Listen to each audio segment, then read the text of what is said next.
नमस्कार। आज है 26 दिसंबर, दिन शनिवार, और आप देख रहे हैं द न्यूज नरेटर। चलिए देखते हैं क्या है आज की खबर। स्कॉटलैंड से इंदौर लौटा युवक पॉजिटिव, पुणे भेजा सैंपल। ब्रिटेन में कोरोना के नए स्ट्रेन से दुनिया हैरान है, लेकिन प्रदेश से संबंधित विभाग अभी भी सचेत नहीं है। कई जिलों में ब्रिटेन से लौटे लोगों की खोज खबर नहीं ली जा रही। सैंपल लिए भी गए तो रिपोर्ट का इंतजार है। इस बीच स्कॉटलैंड से यूके होते हुए 18 दिसंबर को पत्नी के साथ इंदौर लौटा युवक पॉजिटिव पाया गया। उसे अस्पताल में भर्ती कराया गया। उसके सैंपल पुणे या फिर दिल्ली की वायरोलॉजी लैब में भेजे जा रहे हैं। देश में पहली बार मोबाइल विधानसभा सत्र, घर बैठे कार्यवाही में शामिल होंगे विधायक। पिछले सत्र में वर्चुअल विधानसभा का प्रयोग सफल होने पर विधानसभा सचिवालय अब विधायकों को घर बैठे सदन की बैठक में शामिल होने का मौका दे रहा है। 28 दिसंबर से शुरू हो रहे सत्र के लिए विधायकों को मोबाइल से कनेक्टिविटी मिलेगी। राज्य में कोरोना संक्रमण बढ़ने की वजह से विधानसभा की व्यवस्था में यह बड़ा बदलाव आया है। पीएम मोदी का किसानों से संवाद, बोले जनता से नकारे गए दल चमका रहे हैं राजनीति। प्रधानमंत्री नरेंद्र मोदी ने कहा कि किसानों को हर हाल में अधिकार दिलाने के लिए सरकार संकल्पित है। उन्होंने विपक्ष पर निशाना साधते हुए कहा कि मोदी ने कहा है, आज जिन राजनीतिक दलों के लोगों को जब देश की जनता ने नकार दिया तो वे कुछ न कुछ ऐसे इवेंट कर रहे हैं। इवेंट मैनेजमेंट हो रहा है ताकि कुछ लोग सेल्फी ले सकें, फोटो छप जाए, टीवी पर दिखाए जाएं, बस उनकी इतनी राजनीति चमक जाए।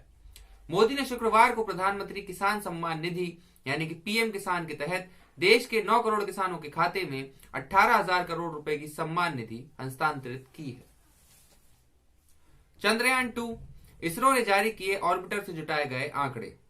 भारतीय अंतरिक्ष अनुसंधान संगठन इसरो ने चंद्रयान 2 मिशन से जुड़े शुरुआती आंकड़े जारी किए। बताया गया है कि यह कृत्रिम उपग्रह चांद से जुड़े रहस्यों से पर्दा हटाने के लिए काम कर रहा है।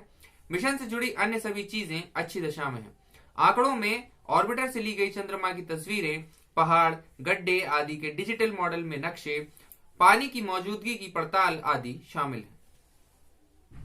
6 से 12 महीने सुरक्षा देगी हमारी वैक्सीन। देश में निर्मित कोवैक्सीन को लेकर दावा किया जा रहा है कि वह 6 से 12 महीने तक कोरोना से सुरक्षा प्रदान करने में सक्षम होगी। इससे अब तक के ट्रायल में किसी तरह का साइड इफेक्ट नहीं आया है। यह दावा खुद वैक्सीन बनाने वाली भारत बायोटेक ने किया है।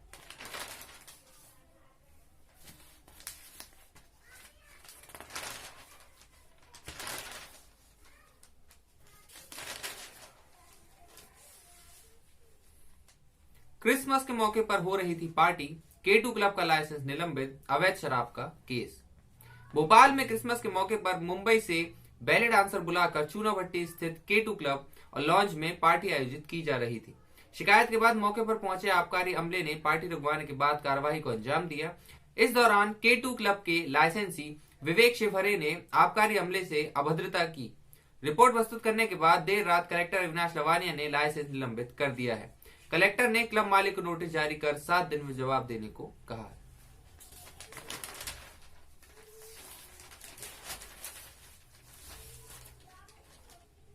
बॉक्सिंग डे टेस्ट मैच में दोनों टीमों के कप्तानों के प्रदर्शन पर रहेगी नजर। गेंदबाजी में साझेदारियां अहम रहेंगी, Rahane. Boxing day test match में भारत की कप्तानी करने जा रहे अजिंक्य रहाणे ने कहा है कि टीम में उन 2 गेंदबाजों की गैर मौजूदगी से आहत नहीं है जिन्होंने 2018 व 19 में भारत को ऑस्ट्रेलिया में ऐतिहासिक जीत दिलाई थी। उन्होंने कहा कि जिम्मेदारी गेंदबाजों पर है। भारत और ऑस्ट्रेलिया के बीच दूसरा टेस्ट मेलबर्न क्रिकेट ग्राउंड यानी कि MCG पर शनिवार से शुरू हो रहा है। टीम में मोहम्मद शमी नहीं है, जो हाथ में चोट के कारण बाहर हैं। ऐसे में भारत ने 5 गेंदबाजों को खिलाने का फैसला किया है। भारत को हल्के में लेने का जोखिम ना लें, पेन। भारत को पहले टेस्ट मैच में करारी शिकस्त देने के बाद ऑस्ट्रेलिया कप्तान टिम पेन ने दूसरे बॉक्सिंग डे टेस्ट मैच की पूर्व संध्या पर अपने टीम के खिलाड़ियों से भारत को हल्के में न लेने की अपील करते हुए कहा है कि पहले टेस्ट की दूसरी पारी में टीम ने भारत को बेशक 36 रन से ऑल आउट कर दिया, लेकिन भारत को कम नहीं आंका जा सकता।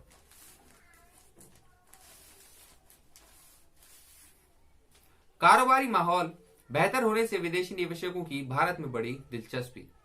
सरकार का मानना है कि भारत में प्रत्यक्ष विदेशी निवेश की रफ्तार तेज नए साल में भी शानदार बनी रहेगी। क्योंकि सरकार द्वारा कारोबारी माहौल को बेहतर बनाने के लिए लगातार किए जा रहे सुधारों के साथ विदेशी निवेशकों की भारत में दिलचस्पी बढ़ रही है। एफडीआई नियमों की राहत के साथ ही रक्षा उत्पादन उन क्षेत्रों में शामिल होगा जहां ताजा विदेशी निवेश आने की उम्मीद है। वहीं व्यवसायों की कागजी कार्रवाई के बोझ को कम करने की भी सरकार की प्राथमिकता रहेगी।